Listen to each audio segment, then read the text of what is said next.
Let us turn to Psalm 91. நம்முடைய தியானத்திற்காக 91ஆம் சங்கீதம். There is no key. We shall read. Although we are going to meditate on the whole chapter, we shall read verse 14 for a key verse. நாம் முழு சங்கீதத்தையும் நாம் தியானிக்கிறதா இருந்தாலும் 14ஆம் வசனத்தை வாசிப்போம்.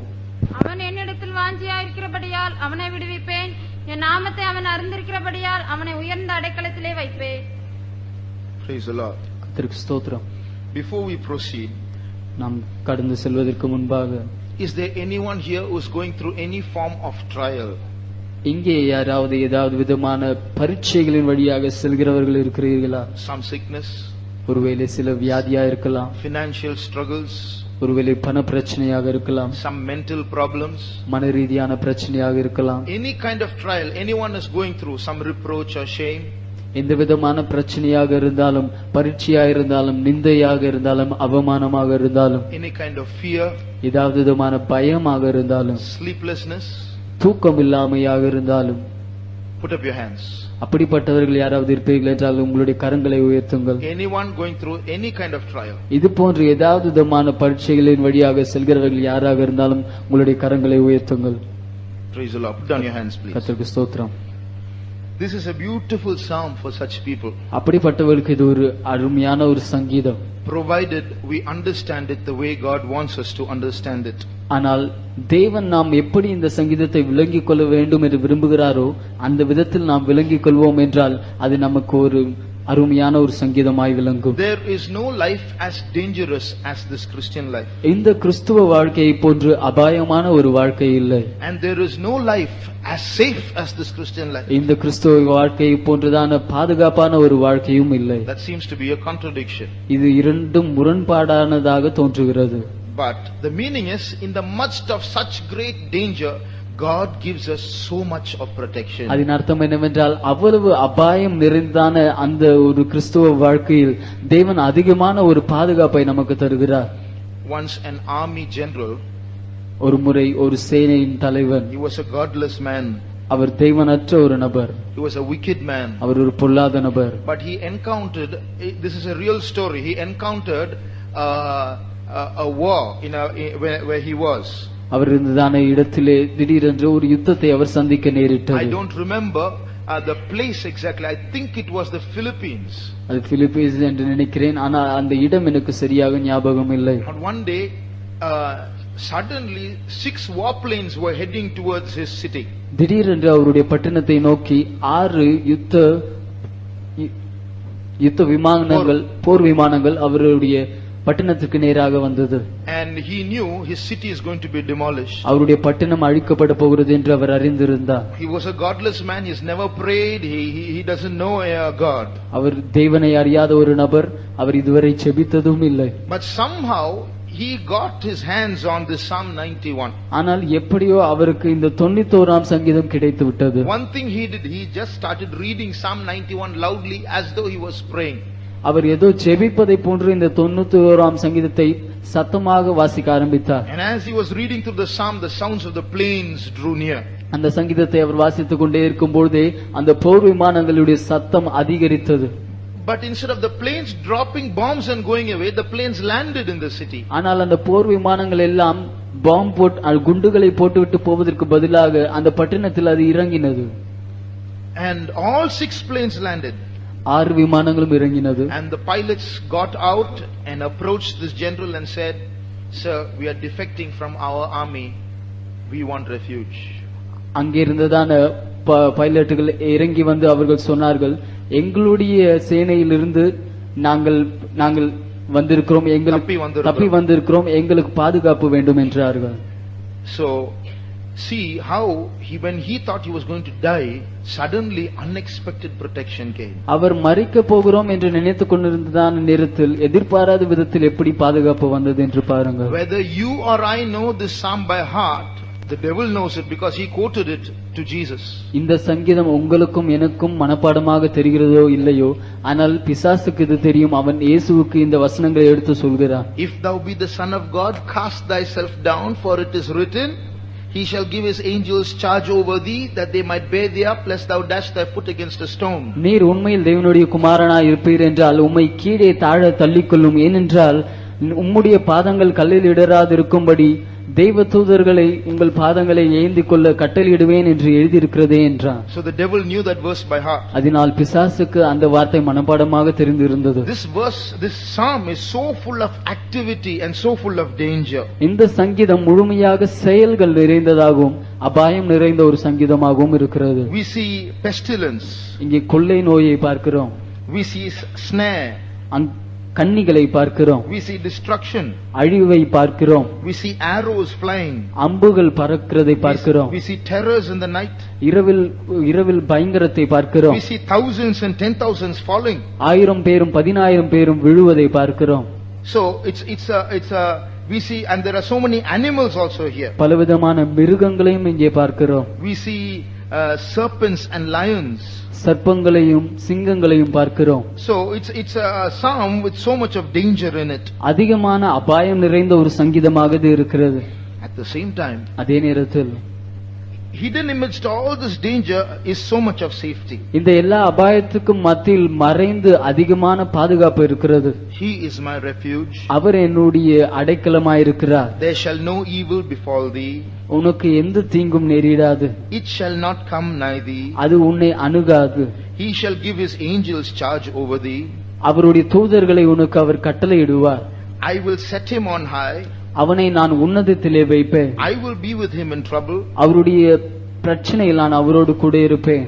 With long life will I satisfy him and show him my salvation. நீடித்த நாட்களினால் நான் அவனை திருப்தியாக்கி என்னுடைய ரட்சிப்பை அவனுக்கு காண்பிப்பேன். So here is a mixture of danger and protection. இங்கே அபாயமும் பாதுகாப்பும் சேர்ந்த ஒரு சங்கீதமாக இருக்கிறது. Typical of our lives. நம்முடைய வாழ்க்கைக்கு அடையாளமாக இருக்கிறது. Sometimes our heart is so fearful of what is going to happen. சில நேரத்தில் நம்முடைய இருதயம் என்ன நடந்து விடுமோ என்று பயந்து இருக்கிறது. Sometimes we feel God forsaken. சில நேரத்தில் தேவன் நம்மை கைவிட்டு விட்டார் என்பதை போன்று நமக்கு தோன்றுகிறது. Because at the height of danger, God just seems to have disappeared. ஏனென்றால் நம்முடைய அபாய கட்டத்தினுடைய உச்ச கட்டத்தில் தேவன் இல்லாதவரை போன்றிருக்கிறார். But beloved, this psalm says that God is still there. ஆனால் அருமையானவர்களே, இந்த சங்கீதம் சொல்கிறது தேவன் அங்கே இல்லாமல் போய்விடவில்லை, அவர் இன்னும் அங்கேதான் இருக்கிறார். God's way of delivering is not like we think. தேவன் நம்மை விடுவிக்கிறதான விதம் ஏதோ நாம் நினைக்கிறதான விதத்தில் அல்ல. That's why we think humanly. So when God works out deliverance in some other way, we think we are God forsaken. நாம் மனிதன் நினைக்கிறதான விதத்தில் தேவன் நம்மை விடுவிப்பார் என்று நினைக்கிறோம். ஆனால் தேவன் நம்மை உண்மையில் விடுவிக்கிறதான நேரத்தில் நாம் அதை விளங்கிக் கொள்ளாமல் இருக்கிறோம். When he is working out some other kind of deliverance, வேற ஏதாவது விதத்தில் நம்மை விடுவிக்கிறதான நேரத்தில் நாம் அதை விளங்கிக் கொள்ளாமல் இருக்கிறோம். That's why we should think as God thinks and see as God sees. அதனால்தான் தேவன் நினைக்கிறதான விதத்தில் நாம் நினைத்து தேவன் பார்க்கிறதான விதத்தில் நாம் பார்க்க வேண்டும். Now, basically there are two steps or stages of deliverance as we see in this chapter. நாம் இந்த அதிகாரத்தில் பார்க்கும்போது அடிப்படையில் 2 படிகள் விடுதலையில் காணப்படுகிறது. One, he delivers from trouble. ஒன்று, அவர் ஆபத்திலிருந்து நம்மை விடுவிக்கிறார். Secondly, he delivers in trouble. இரண்டாவதாக ஆபத்தில் நம்மை அவர் விடுவிக்கிறார். I repeat, he delivers us from trouble. Secondly, he delivers us in trouble. அவர் நம்மை ஆபத்திலிருந்து விடுவிக்கிறார், இரண்டாவதாக ஆபத்தில் விடுவிக்கிறார். Verse 3 says, he shall deliver thee from the snare of the fowler. மூன்றாவது வசனம் இப்படியாக சொல்கிறது, அவர் உன்னை வேடனுடைய கண்ணிக்கு விடுவிப்பார். So in English it is clear like this, he delivers thee from the snare of the fowler. அவர் உன்னை வேடனுடைய கண்ணியில் இருந்து விடுவிப்பார் என்று ஆங்கிலத்திலே வாசிக்கிறோம். And in verse 15 it says, I will be with him in trouble. 15ஆம் வசனத்தில் ஆபத்தில் நான் அவனோடு கூட இருப்பேன் என்று வாசிக்கிறோம். Both are different. இரண்டும் இதில் வித்தியாசத்தை பார்க்கிறோம். So God promises us to keep us from trouble, one. ஆபத்திலிருந்து பிரச்சனையிலிருந்து நம்மை விடுவிப்பார் என்று சொல்கிறார். அது ஒரு காரியம். In other words, he helps us to go around the problem sometimes. மறுவார்த்தையில் சில நேரத்தில் பிரச்சனையை சுற்றி வர செய்கிறார். In other words, we don't encounter that problem. மறுவார்த்தையில் அந்த பிரச்சனையை நாம் சந்திப்பதே இல்லை. But there are times when he takes us through the problem. ஆனால் சில நேரங்களில் பிரச்சனையின் வழியாகவே நம்மை அவர் நடத்தி செல்கிறார். There in the problem God delivers us, God keeps us. அங்கே பிரச்சனைக்குள்ளாக இருந்து அவர் நம்மை பாதுகாக்கிறார். So God delivers us from problems so that we might believe on him. தேவனை நாம் விசுவாசிக்கும்படியாக தேவன் நம்மை பிரச்சனையிலிருந்து பாதுகாக்கிறார். God delivers us in the problem so that we might learn to trust in him. தேவன் மீது நாம் நம்பிக்கை வைக்க கற்றுக்கொள்ளும்படியாக பிரச்சனைக்குள்ளாக நம்மை அவர் பாதுகாக்கிறார். So it's not, Christian life is not, avoiding trouble all the time. கிறிஸ்துவ வாழ்க்கை என்றால் எப்போதுமே பிரச்சனைகளை தவிர்த்து விடும் வாழ்க்கை அல்ல. It also has getting into trouble and being protected in there. சில நேரங்களில் பிரச்சனைக்குள்ளாகவும் சென்று அங்கே பாதுகாக்கப்படுகிறதான வாழ்க்கையும் கிறிஸ்துவ வாழ்க்கைதான். What pleasure does God take in putting us into trouble? நம்மை பிரச்சனைக்குள்ளாக மாற்றுவதில் தேவனுக்கு என்ன இன்பம் இருக்கிறது? God doesn't do things for nothing. தேவன் ஏதோ ஒன்றுமில்லாதவைக்காக காரியங்களை செய்கிறவர் அல்ல. Sometimes when we have nothing to do, we sleep. சில நேரத்தில் நமக்கு செய்வதற்கு ஒன்றும் இல்லை என்றால் தூங்கி விடுகிறோம். Or we just go for a stroll. இல்லாவிட்டால் நாம் சுற்றி வர செல்கிறோம். We just go for a walk. நடந்து செல்கிறோம். Or we read the newspaper. இல்லாவிட்டால் செய்தித்தாளை வாசிக்கிறோம். Or we go to some relative's house because we have nothing to do. செய்வதற்கு ஒன்றும் இல்லாதபடியால் உறவினர்களுடைய வீட்டிற்கு சில நேரங்களில் செல்கிறோம். So there are some things we do without a purpose because there is time.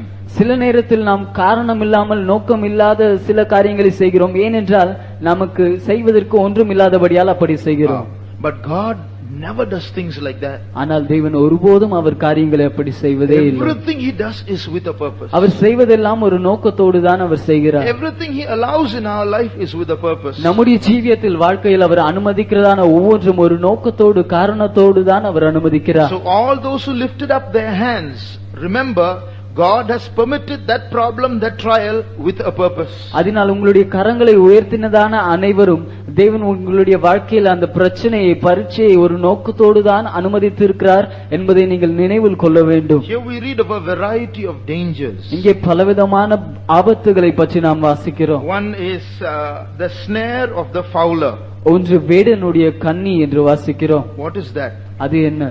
There are so many unseen traps laid by the devil all lurking around. பிசாசினால் நம்மால் காணக்கூடாத விதத்தில் அநேக கன்னிகள் இங்கும் அங்குமாக வைத்திருக்கிறான். There are so many situations in our life we don't see a trap laid for us in the end. நம்முடைய வாழ்க்கையில் பல சூழ்நிலைகள் இருக்கிறது. ஆனால் அதனுடைய முடிவில் ஒரு கன்னி அங்கே வைக்கப்பட்டிருக்கிறது என்பதை நம்மால் பார்க்க முடிகிறது இல்லை. For example, read Proverbs 7:23. உதாரணத்துக்கு நீதிமொழிகள் 3ஆம் அதிகாரம் 23ஆம் வசனம்.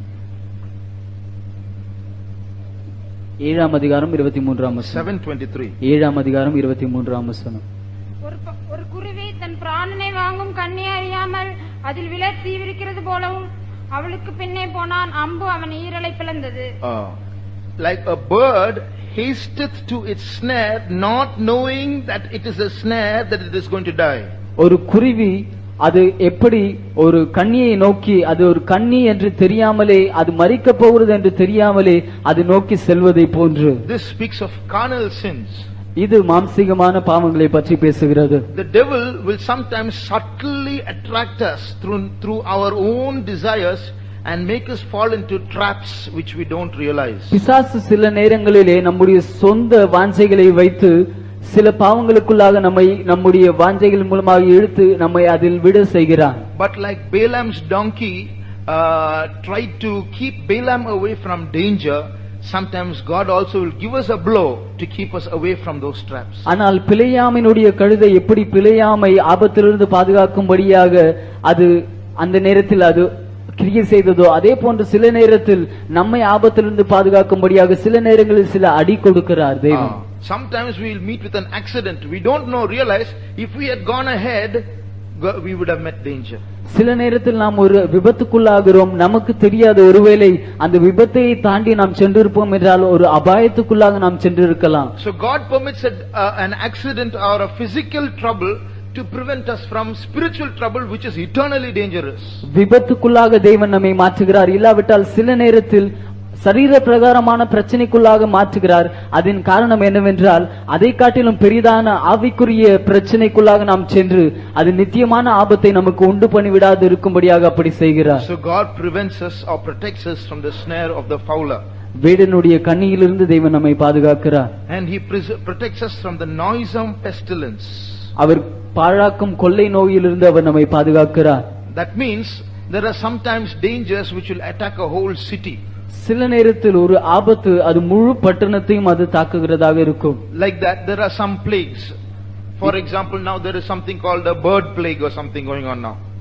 சில நேரத்தில் சில விதமான கொள்ளை நோய்கள் இருக்கு. இப்பொழுது பறவையினால் உண்டாகும் கொள்ளை நோய் என்று சொல்கிறார்கள். Like that, when anything strikes a city or a land, a group of people, God promises protection. இது போன்று பட்டணத்தையோ இல்லாவிட்டால் ஒரு குறிப்பிட்ட இடத்தையோ ஏதாவது வியாதி தாக்குகிறதான நேரத்தில் தேவன் நமக்கு பாதுகாப்பை வாக்களிக்கிறார். Terror by night. இரவினுடைய பயங்கரம். In the night there are so many things that man can be afraid of. இரவு நேரத்தில் மனிதன் பயப்படக்கூடிய அநேக காரியங்கள் உண்டு. Snakes, பாம்பை குறித்து பயப்படலாம். thieves, திருடர்களை பற்றி பயப்படலாம். bad dreams, கெட்ட கனவுகளை பற்றி பயப்படலாம். So God promises us deliverance and protection in all these things. இவை எல்லாவற்றிலும் இருந்து தேவன் நமக்கு பாதுகாப்பை வாக்களிக்கிறார், விடுதலையும் வாக்களிக்கிறார். Some people are haunted by bad dreams in the night. சிலர் இரவு நேரத்திலே கெட்ட சொப்பனங்களின் மூலமாக அவர்கள் பாதிக்கப்படுகிறார்கள். Sometimes we see dreams about something dangerous going to happen. சில நேரத்தில் ஏதோ நமக்கு ஒரு ஆபத்தானது நடைபெறுவதை போன்று நாம் சொப்பனம் காண்கிறோம். As though the devil is coming to attack us. ஏதோ பிசாசு வந்து நம்மை தாக்குவதை போன்று நாம் சொப்பனம் காண்கிறோம். Sometimes God may be warning us about danger that's going to take place. சில நேரத்தில் நம்முடைய வாழ்க்கையில் நடைபெற இருக்கிறதான அபாயத்தை பற்றி ஒருவேளை தேவன் நம்மை எச்சரிக்கிறதா இது இருக்கலாம். But if it's happening too often, it's from the devil. ஆனால் அடிக்கடி அது வருகிறது என்றால் அது பிசாசின் இடத்திலிருந்து வருகிறது என்று ஆகிறது. There are two kinds of fears. One is a good fear that makes us repent. The other is a bad fear that ruins our health. இரண்டு விதமான பயம் உண்டு. அது நம்மை மனம் திரும்ப செய்கிறதான ஒரு பயம், மற்றொரு பயம் நம்முடைய ஆரோக்கியத்தையே அது சீர்குலைத்து விடுகிறதான ஒரு பயமாக இருக்கிறது. So even in such situations, in such dreams, God can give us deliverance. அப்படிப்பட்டதான சூழ்நிலையிலும் அப்படிப்பட்டதான சொப்பனங்களிலும் இருந்தும் தேவன் நமக்கு விடுதலை தரலாம். Arrows that fly by day. பகலில் பறக்கும் அம்புகள். These are problems that can rise up in our work spot.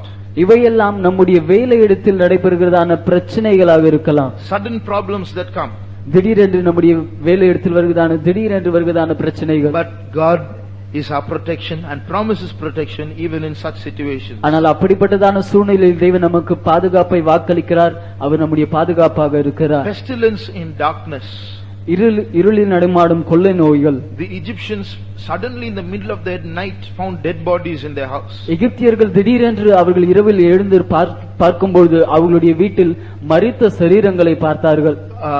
It came as a judgment upon them. அது அவர்கள் மீது ஒரு நியாய தீர்ப்பாக வந்தது. So also when judgment strikes a land, just like the Israelites were protected, not one of their children died.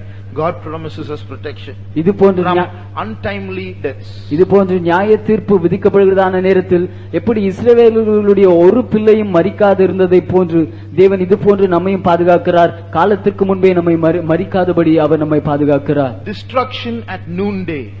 மத்தியானத்தில் பாழாக்கும் கொள்ளை நோய்கள். Destruction at noonday.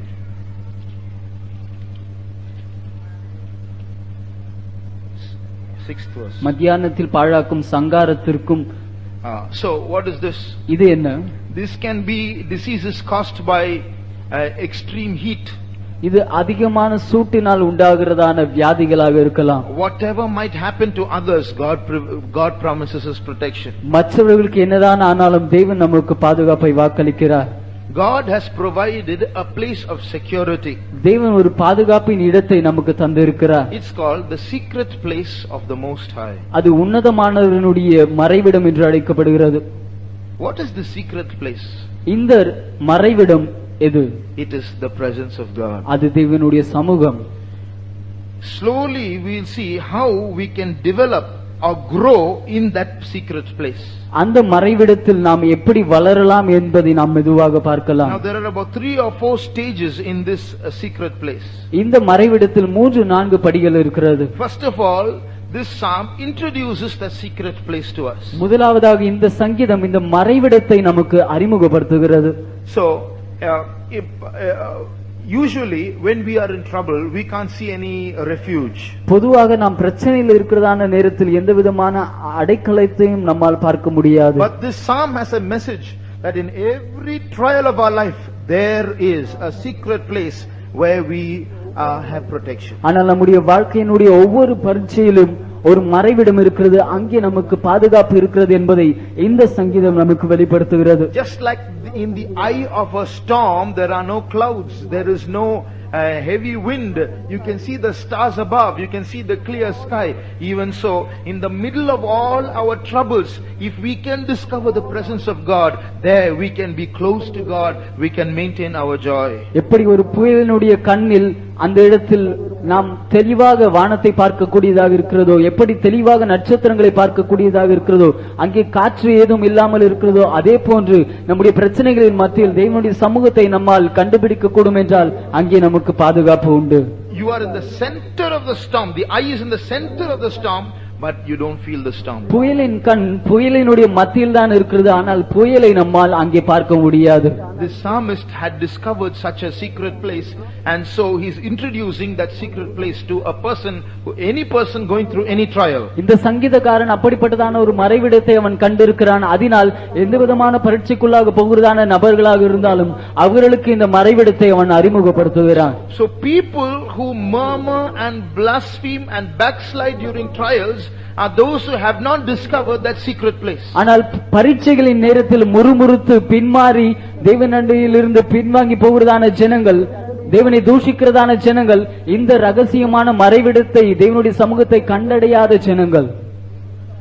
That's why all this happens. அதனால்தான் இவையெல்லாம் சம்பவிக்கிறது. That's why the storm is so great for them. அதனால்தான் அவர்களுக்கு புயல் பெரிதாக தோன்றுகிறது. But if we go to the presence of God, ஆனால் நாம் தேவனுடைய சமூகத்திற்கு செல்லுவோம் என்றால் we can enjoy heaven in the middle of the trial. அந்த பரீட்சையின் மத்தியில் பரலோகத்தையே நாம் அனுபவிக்கலாம். So many saints of God go through so many storms in life, but they are so happy.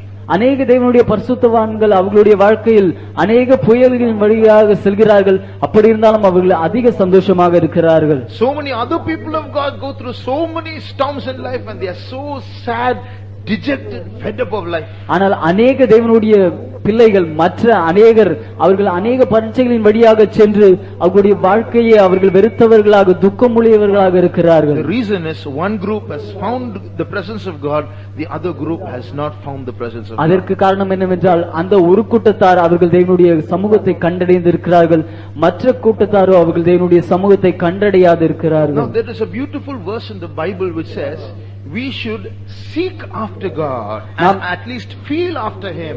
நாம் தேவனை தேட வேண்டும், அவரை உணர வேண்டும் என்று ஒரு வேதத்தில் ஒரு அருமையான ஒரு வசனம் உண்டு. தடவியாகலும் அவரை கண்டுபிடிக்க வேண்டும். அவரை நாம் தடவியாகலும் கண்டுபிடிக்க வேண்டும். It's like in a dark situation you look for a door, in a dark room you look for a door, like that in a dark trial we have to somehow feel and find God. ஒரு இருண்டதான சூழ்நிலையில் ஒரு இருண்ட அறையில் நாம் எப்படி கதவை தேடி தடவி நாம் கண்டுபிடிக்கிறோமோ அதே போன்று நம்முடைய பயங்கரமான இருண்டதான சூழ்நிலைகள் பரீட்சைகளின் நேரத்தில் தேவனை நாம் தடவியாது கண்டுபிடித்து விட வேண்டும். And the word of consolation there is He is not far away from us. அங்கே நமக்கு தரப்படுகிறதான ஆறுதலின் வார்த்தை என்னவென்றால் அப்படி நாம் தேடுகிறதான நேரத்தில் அவர் நம்மை விட்டு அதிக தூரத்தில் இருக்கிறதில்லை. Acts, the book of Acts, அப்போஸ்தலர் chapter 17 verse 27. அப்போஸ்தலர் நடவடிக்கைகள் 17ஆம் அதிகாரம் 27ஆம் வசனம். கர்த்தராகிய தம்மை அவர்கள் தடவியாகிலும் கண்டுபிடிக்கத்தக்கதாக தம்மை தேடும்படிக்கு அப்படி செய்தார். அவர் நம்மில் ஒருவருக்கும் தூரமானவர் அல்லவே. He is not far away from us, he is very near, so feel after Him. அவர் நம்மை விட்டு அதிக தூரத்தில் இல்லை, அவர் நம் அருகில் தான் இருக்கிறார். அதனால் அவரை நீங்கள் தடவினால் அவரை கண்டடைவீர்கள். So in our trial there is a secret place. நம்முடைய பரீட்சையில் ஒரு மறைவிடம் இருக்கிறது. that secret place is secret, so it has to be discovered. அந்த மறைவிடம் அது ரகசியமான இடத்தில் மறைவாக இருக்கிறது, அதனால் அது கண்டுபிடிக்கப்பட வேண்டும். That's the second point. அது இரண்டாவது காரியம். The first point is we are introduced about a secret place. முதலாவது காரியம் ஒரு மறைவிடத்தை பற்றி நாம் அறிமுகப்படுத்தப்பட்டிருக்கிறோம். Secondly is we have to discover the secret place. இரண்டாவது காரியம் அந்த மறைவிடத்தை நாம் கண்டுபிடிக்க வேண்டும். So there is some place where we have refuge, but it is secret, it's hidden. நமக்கு அடைக்கலம் தரக்கூடிய ஒரு இடம் உண்டு, ஆனால் அது மறைவாக இருக்கிறது. So we have to feel and find it. அதை நாம் தடவி பார்த்துதான் கண்டுபிடிக்க வேண்டும். So first is introducing the secret place, second is discovering the secret place. முதலாவதாக மறைவிடம் நமக்கு அறிமுகப்படுத்தப்படுகிறது, இரண்டாவதாக மறைவிடத்தை நாம் கண்டுபிடிக்க வேண்டும். How do we discover a secret place? இந்த மறைவிடத்தை நாம் எப்படி கண்டுபிடிக்கிறோம்? We can't physically feel about in a trial. நம்முடைய பரீட்சையில் சரீர பிரகாரமாக எழுத்தின் வடிவில் நாம் அதை சென்று தடவி பார்த்து கண்டுபிடிக்கக்கூடிய ஒன்று அல்ல அது. Because a trial is not something that you can touch. ஏனென்றால் நம்முடைய பரீட்சை ஏதோ நாம் தொட்டு உணரக்கூடிய ஒன்று அல்ல அது. So how do we discover that secret place or the presence of God in a trial? ஒரு பரீட்சையின் நேரத்தில் தேவனுடைய சமூகத்தை இல்லாவிட்டால் அந்த மறைவிடத்தை நாம் எப்படி சென்று கண்டடைகிறோம்? The answer is in verse 2 of Psalm 91. அதனுடைய பதில் சங்கீதம் 91ஆம் சங்கீதம் 2ஆம் வசனத்திலே வாசிக்கிறோம். நான் கர்த்தரை நோக்கி நீர் என் அடைக்கலம், என் கோட்டை, என் தேவன், நான் நம்பியிருக்கிறவர் என்று சொல்லுவேன். See, this is not a testimony, it's a confession. இது ஏதோ ஒரு சாட்சி அல்ல, அவர் சாட்சியாக கூறுவதான காரியம் அல்ல, அவருடைய அறிக்கை இது. So he is making a positive confession there. அவர் அங்கே ஒரு நேர்மறையான ஒரு அறிக்கையை செய்கிறார். He is not come out of the trial and testifying God was my refuge. He is in the trial and confessing God is my refuge. ஏதோ ஒரு பரீட்சையிலிருந்து வெளியே வந்து தேவன் எனக்கு அடைக்கலமாய் இருந்தார் என்று அவர் சொல்லவில்லை. பரீட்சையில் இருந்து கொண்டுதானே தேவன் என்னுடைய அடைக்கலமாய் இருக்கிறார் என்று சொல்கிறார். He is saying that not because God is his refuge. He is confessing. That's why he is saying, I will say of the Lord, he is my refuge. அவருடைய பரீட்சையின் நேரத்தில் அந்த நேரத்தில் தேவன் ஏதோ அவருடைய அடைக்கலமாய் இருந்தபடியால் அவர் தேவன் என்னுடைய அடைக்கலமாய் இருக்கிறார் என்று சொல்லவில்லை.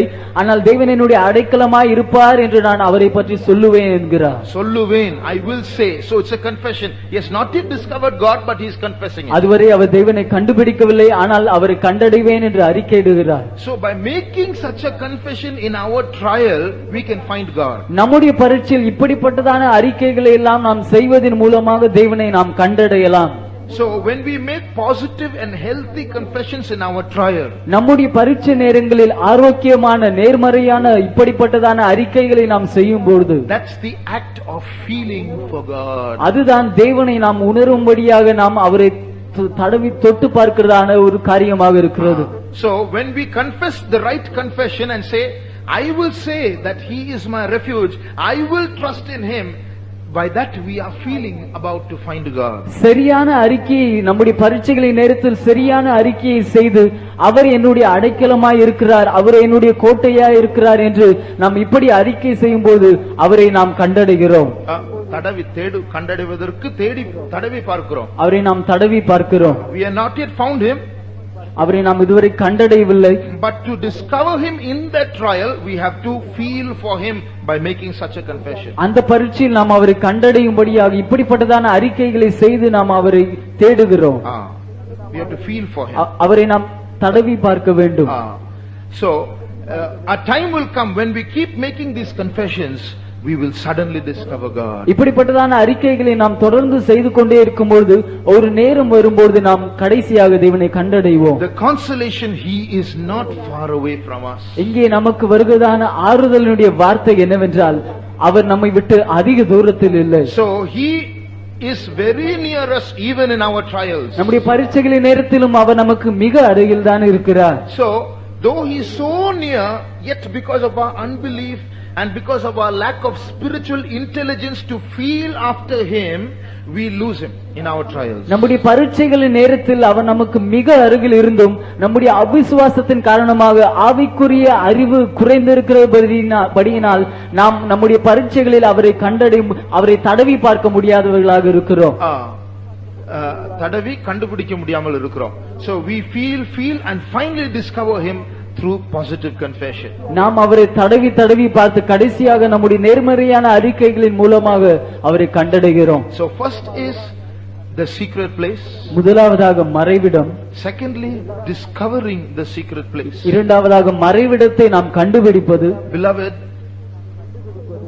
once we discover God in our trial, அருமையானவர்களே, ஒரு விசை நம்முடைய பரீட்சையில் தேவனை நாம் கண்டுபிடித்து விடுவோம் என்றால், though the trial might be like a big storm blowing against us, பரீட்சை ஒருவேளை ஒரு பெரிய புயல் காற்றை போன்று நம் மீது அடித்துக் கொண்டு இருக்கலாம், in the middle of our trial we'll be enjoying life. நம்முடைய பரீட்சையின் மத்தியில் நம்முடைய வாழ்க்கையில் நாம் சந்தோஷமாக இருப்போம்.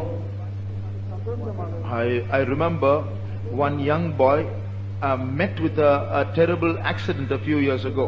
சில வருடங்களுக்கு முன்பாக ஒரு வாலிப பையன் ஒரு அதிகமான ஒரு விபத்துக்குள்ளானார்.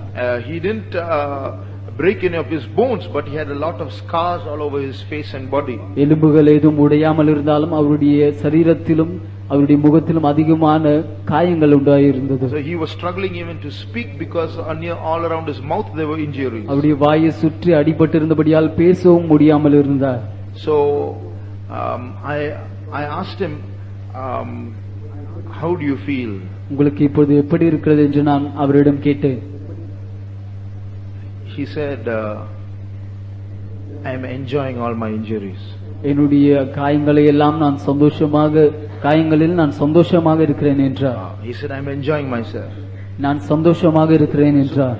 To look at him, he was a gory sight. அவரை பார்க்கும்போது அது மிகவும் ஒரு அகோரமான காட்சியாக இருந்தது. But he was saying he was enjoying that situation. ஆனால் அவர் அந்த சூழ்நிலையை நான் சந்தோஷமாக அதில் சந்தோஷப்பட்டுக் கொண்டிருந்தேன் என்றார். If we can discover God's presence, life is happy irrespective of what the situation is prevailing around us. தேவனுடைய சமூகத்தை நாம் கண்டுபிடிக்கக்கூடியவர்களாய் இருப்போம் என்றால் நம்மை சுற்றி இருக்கிறதான சூழ்நிலை எப்படி இருந்தாலும் நாம் அதிலே சந்தோஷப்படக்கூடியவர்களாய் இருப்போம். Through every trial, when we make this attempt to discover God, every trial helps us to grow more in the knowledge of God. தேவனை கண்டுபிடிக்கும்படியாக நாம் அந்த முயற்சி எடுக்கிறதான நேரத்தில் ஒவ்வொரு பரீட்சையின் மூலமாக தேவனுடைய அறிவில் நாம் வளருகிறோம். We get closer to God, know God better than before in every trial. தேவனுக்கு மிக அருகில் நாம் செல்கிறோம். ஒவ்வொரு பரீட்சையின் மூலமாக தேவனை முன்பை காட்டிலும் அதிகமாக அறிந்து கொள்கிறோம். Is there any college or school in this world where you can get promoted without an exam? ஒரு பரீட்சை இல்லாமல் இந்த உலகத்தில் ஏதாவது கல்லூரியில் இல்லாவிட்டால் பள்ளியில் நீங்கள் முன்னேறி செல்ல முடியுமா?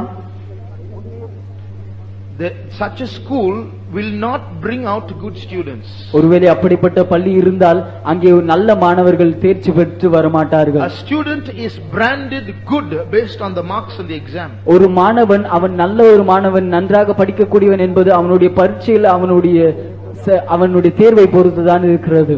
So, and what does every exam do? Promotes him to a higher class. அந்த தேர்வு அவனை உயர்ந்த பள்ளிக்கு அடுத்த வகுப்புக்கு அவனை கொண்டு செல்கிறது. In the same way, every trial, every danger that besets us is only for our promotion. It's not meant to kill us. அதே விதத்தில் ஒவ்வொரு பரீட்சை நமக்கு வருகிறதான ஒவ்வொரு பரீட்சையும் நம்மை கொன்று விடுவதற்கு அல்ல, நம்மை முன்பாக கொண்டு செல்வதற்கு தான். But sad to say, we are so absorbed by all the pains and the worries and the dangers of the situation around, we lose the little of God that we had before the trial. ஆனால் சொல்வதற்கு துக்கமான காரியம் என்னவென்றால் நம்முடைய பரீட்சையில் நம்மை சுற்றி இருக்கிறதான வேதனை, நம்முடைய வேதனைகள், துக்கங்கள், வலியின் மூலமாக அது நம்மை தேவனை முன்பு நம்ம அவரை பெற்றிருந்ததை காட்டிலும் குறைவாக நாம் அதை மாற்றிக் கொள்கிறோம். We had little of God, that little also we lose in the trial. தேவனை நம்மிடம் கொஞ்சம் பெற்றிருந்தோம், அந்த பரீட்சையின் மூலமாக அதையும் நாம் இழந்து விடுகிறோம். Like some children fail every year in the exam. எப்படி சில பிள்ளைகள் ஒவ்வொரு வருடமும் அவர்களுடைய தேர்வில் அவர்கள் தோல்வி அடைந்து கொண்டே போகிறார்களோ அதே போன்று. It's like, God is conducting a class and we are the students, he is the teacher. தேவன் ஒரு வகுப்பை நடத்துவதை போன்று நாம் பிள்ளை மாணவர்களை போன்று இருக்கிறோம்.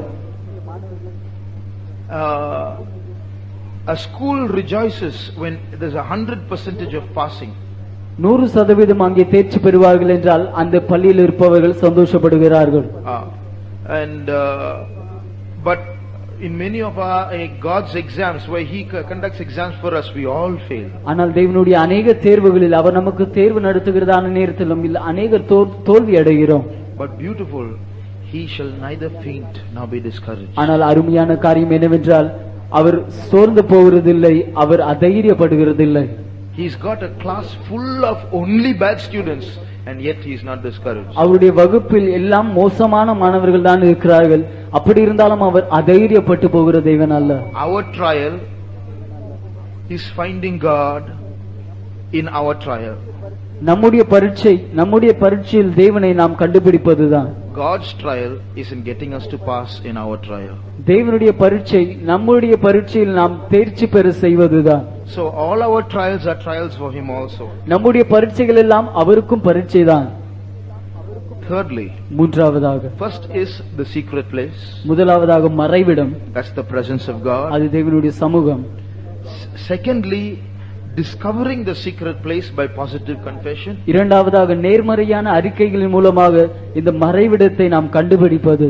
Thirdly, making that secret place our house. மூன்றாவதாக அந்த மறைவிடத்தையே நம்முடைய வீடாக மாற்றிக்கொள்வது. First verse says secret place of the most high. முதலாவது வசனத்தில் உன்னதமானவருடைய மறைவிடம் என்று வாசிக்கிறோம். Now read verse 9. 9ஆம் வசனம். எனக்கு அடைக்கலமாய் இருக்கிற உன்னதமான கர்த்தரை உனக்கு தாபரமாக கொண்டாய். I don't know what tabaram means, but in English it is, thou hast made the most high thy habitation or thy house. உன்னதமானவரை உன்னுடைய வீடாக தாபர ஸ்தலமாக கொண்டாய் என்று வாசிக்கிறோம். So once upon a time this secret place or the most high became a secret place. The presence of God was a place of refuge, so that every time we meet a trial we run there for shelter. தேவனுடைய சமூகம் முன்பு ஒரு காலத்தில் நமக்கு ஒரு அடைக்கலமாக இருந்தது. நமக்கு பாதுகாப்பு வேண்டியதான நேரத்தில் எல்லாம் பாதுகாப்புக்காக நாம் அங்கே ஓடி சென்றோம். So every trial helps us to go towards the presence of God. ஒவ்வொரு பரீட்சையும் தேவனுடைய சமூகத்துக்கு நேராக நாம் செல்ல நமக்கு உதவி செய்கிறது. And when the trial goes, sometimes we tend to go away from the பரீட்சை நம்ம விட்டு போகிறதான நேரத்தில் சில நேரத்தில் நாமும் தேவனுடைய சமூகத்தை விட்டு நழுவி செல்கிறோம். But every promotion, every trial should get us back into the presence of God till finally we don't come out of there. It is our house. ஆனால் ஒவ்வொரு பரீட்சையும் ஒவ்வொரு முறை நாம் உயர்த்தப்படுகிறதான நேரத்திலும் தேவனுடைய சமூகத்துக்குள்ளாகவே நாம் சென்று அது நம்முடைய வீடாக மாறும் வரை அங்கேயே நாம் தங்கியிருக்க செய்ய வேண்டும். Every trial pushes us to discover that secret place of the presence of God. ஒவ்வொரு பரீட்சையும் தேவனுடைய சமூகம் என்றதான அந்த மறைவிடத்தை நாம் கண்டுபிடிக்க அது அதுக்கு நேராக நம்மை அது தள்ளி செல்கிறது. That's why in our troubles we fast.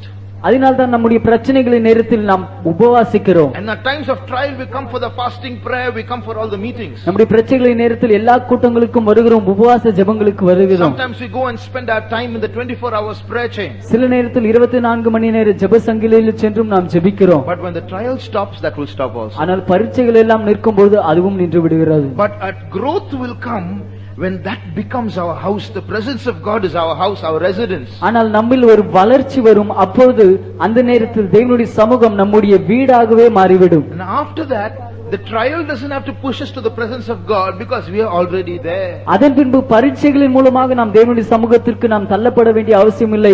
ஏனென்றால் நாம் முன்பாகவே தேவனுடைய சமூகத்தில் தான் இருக்கிறோம். After that, whether the trial comes or not, however it comes, which angle it comes, no problem, because we are already there in the presence of God. அதன் பின்பு பரீட்சைகள் வருகிறதோ இல்லையோ, அது எப்படி வருகிறதோ, எந்த விதத்தில் வருகிறதோ, அது பிரச்சனை இல்லை. ஏனென்றால் நாம் முன்பாகவே தேவனுடைய சமூகத்தில் தான் இருக்கிறோம். That's the time, beloved, this Christian life becomes such a beautiful life. அப்பொழுது அருமையானவர்களே, இந்த கிறிஸ்துவ வாழ்க்கை மிகவும் ஒரு அருமையான வாழ்க்கையாக மாறுகிறது. It's not a life we live for survival from this world. இந்த உலகத்தில் பிழைக்கும்படியாக வாழ்கிறதான வாழ்க்கை அல்ல அது. Some of us come to church just to keep away from sin. சிலர் நம்மில் பாவத்திலிருந்து விலகி இருக்கும்படியாகவே நாம் சபைக்கு வருகிறோம். Some of us know if we don't come to church, then the devil will take us. So we come to church. சபைக்கு வராவிட்டால் பிசாசு நம்மை கொண்டு போய் விடுவான் என்று நமக்கு தெரியும்.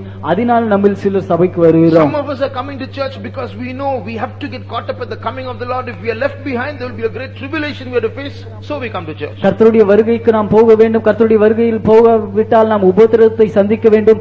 அதனால் நம்மில் சிலர் நாம் சபைக்கு வருகிறோம். But we don't realize whether it is the tribulation period that is pushing us to the presence of God, or the sin in this world that is pushing us to the presence of God.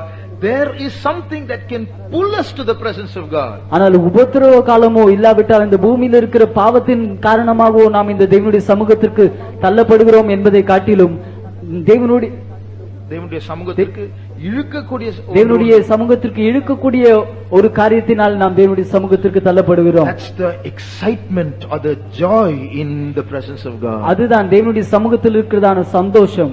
After that, no matter what trial strikes us, nothing can take away the happiness in our life. அதன் பின்பு நம்முடைய வாழ்க்கையில் என்ன பரீட்சை வந்தாலும் தேவனுடைய சமூகத்தில் இருக்கிறதான சந்தோஷத்திலிருந்து ஒன்றும் நம்மை விலக்க முடியாது. That's why when St. Paul was beaten, put in prison, brought out of prison, made to stand before kings, whatever happened in his life, he was always happy. அதனால் தான் பரிசுத்த பவுல் அடிக்கப்பட்ட போதும் சிறையில் போடப்பட்ட போதும் ராஜாக்களுக்கு முன்பாக நின்ற போதும் அவனுடைய ஜீவியத்தில் என்ன சம்பவித்த போதும் அவன் எப்பொழுதும் சந்தோஷமாகவே இருந்தார்.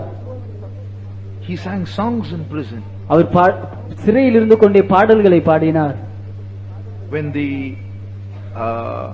When the anti-conversion bill was brought into effect a few years ago, சில வருடங்களுக்கு முன்பாக மதமாற்ற தடை சட்டம் வந்தபொழுது, when baptism had to be informed or any conversion ritual had to be informed to the government, வேறு மதத்திற்கு மாறுவதாக இருந்தால் அது அரசாங்கத்திற்கு அறிவிக்கப்பட வேண்டியதான சூழ்நிலையில், then I heard one servant of God asking, if in any situation we have to go to prison because of these things, who will take responsibility? இந்த காரணங்களுக்காக நம்ம யாராவது ஒருவேளை சிறைக்கு போக வேண்டியிருந்தால் யார் உத்தரவாதத்தை எடுத்துக் கொள்வார்கள் என்று ஒரு தேவனுடைய ஊழியர் இப்படியாக கேட்டார். In other words, if I have to go to jail, who will bear the responsibility? மறுவார்த்தையில் நான் ஜெயிலுக்கு போக வேண்டியதா இருந்தால் யார் உத்தரவாதத்தை எடுத்துக் கொள்வது என்றார். For us, going to prison is a degrading experience, but for the early apostles it was a privilege. நமக்கு சிறைக்கு செல்வது என்றால் அது நம்முடைய தரத்திற்கு குறைவான காரியமாக நாம் எண்ணுகிறோம். ஆனால் முதலாம் நூற்றாண்டு அப்போஸ்தலர்கள் அவர்கள் For them it was a privilege. அவர்களுக்கு அது ஒரு ஸ்லாக்கியமாக இருந்தது. Even in the ministry, the jailer and the soldiers, the fellow prisoners all got converted. அவர்களுடைய ஊழியத்திலும் அந்த ஜெயிலில் இருந்ததான ஜெயிலரும் அவர்களோடு கூட இருந்ததான மற்றவர்களும் அவர் சிறையில் இருந்த மற்றவர்களும் அவர்கள் அனைவரும் இயேசுவை ஏற்றுக்கொண்டார்கள். They are the people who have made God their residence. அவர்கள் தேவனை அவர்களுடைய தங்கும் இடமாக மாற்றிக் கொண்டதான ஜனங்கள். Then this life is such a beautiful, exciting life. அப்பொழுது அவர்களுடைய வாழ்க்கை மிகவும் ஒரு சந்தோஷமான வாழ்க்கையாக மாறினது. But the truth is, many of us will acknowledge that Christian life is very boring. ஆனால் சத்தியம் உண்மை என்னவென்றால் நம்மில் அநேகர் நாம் இப்படியாக சொல்லுவோம், கிறிஸ்தவ வாழ்க்கை சலிப்பான ஒரு வாழ்க்கை என்று சொல்லுவோம். போர் அடிக்கிற வாழ்க்கை என்று சொல்லுவோம். That's why we wait for 12 o'clock. அதனால் தான் 12 மணி எப்பொழுது வரும் என்று காத்துக் கொண்டு இருக்கிறோம். That's why we come in at 11 o'clock. அதனால் தான் 11 மணிக்கு நாம் உள்ளே வருகிறோம். That's why once a week is enough for us. அதனால் தான் வாரத்தில் ஒரு முறை நமக்கு போதுமானதா இருக்கிறது. That itself is too much sometimes. அதுவே சில நேரத்தில் அதிகமாக இருக்கிறது. Because it's such a boring life. There's so much of excitement outside. ஏனென்றால் இங்கே அதிகமாக போர் அடிக்கிறபடியால் வெளியே அதிகமான சந்தோஷங்கள் உண்டு. We'll wait for the amen so that we can run away to our carnal excitement. ஆமென் எப்பொழுது வரும் என்று அதற்காக நாம் காத்துக் கொண்டிருப்போம். மாம்சீகமான நம்முடைய சந்தோஷங்களுக்கு நாம் மீண்டுமாக திரும்பும்படியாக காத்துக் கொண்டிருப்போம். But do we know, beloved, that in this Christian life there is an excitement in the presence of God that can swallow all the joys of this world? ஆனால் இந்த கிறிஸ்தவ வாழ்க்கையில் உலகத்தினுடைய எல்லா சந்தோஷங்களையும் விழுங்கக்கூடிய தேவனுடைய சமூகத்தில் இருக்கிறதான சந்தோஷம் உண்டு என்று உங்களுக்கு தெரியுமா? We must discover that. நாம் அதை கண்டுபிடிக்க வேண்டும். By discovering the secret place. மறைவிடத்தை கண்டுபிடிப்பதன் மூலமாக. By going often to the secret place in our trial. நம்முடைய பரீட்சைகளின் நேரத்தில் அடிக்கடி அந்த மறைவிடத்திற்கு நாம் போவதன் மூலமாக. Finally remaining in that secret place. கடைசியாக அந்த மறைவிடத்தில் தானே நாம் தங்கியிருப்பதன் மூலமாக. Fourthly, நான்காவதாக, firstly the secret place, முதலாவதாக மறைவிடம், secondly discovering the secret place, இரண்டாவதாக மறைவிடத்தை நாம் கண்டுபிடிப்பது, thirdly making the secret place our house, மூன்றாவதாக மறைவிடத்தையே நம்முடைய வீடாக மாற்றுவது, fourthly நான்காவதாக as we remain in that secret place, அந்த மறைவிடத்தில் நாம் தங்கியிருப்பதன் மூலமாக it's a house or a situation that can transform our life. அது ஒரு சூழ்நிலையாக இருக்கிறது. சில நேரத்தில் அது நம்முடைய வீடாக இருக்கிறது, நம்முடைய ஜீவியத்தை மாற்றக்கூடியதாக இருக்கிறது. when we make that place or the presence of God our house or our residence, a work of transformation takes place there. தேவனுடைய சமூகத்தை நம்முடைய வீடாக நம்முடைய தாபர ஸ்தலமாக நாம் மாற்றிக் கொள்கிறதான நேரத்தில் ஒரு மறுரூபத்தினுடைய வேலை அங்கே நடைபெறுகிறது. Let's turn to Colossians chapter 3. கொலோசியர் 3ஆம் அதிகாரம் and read verse 3. 3ஆம் வசனம்.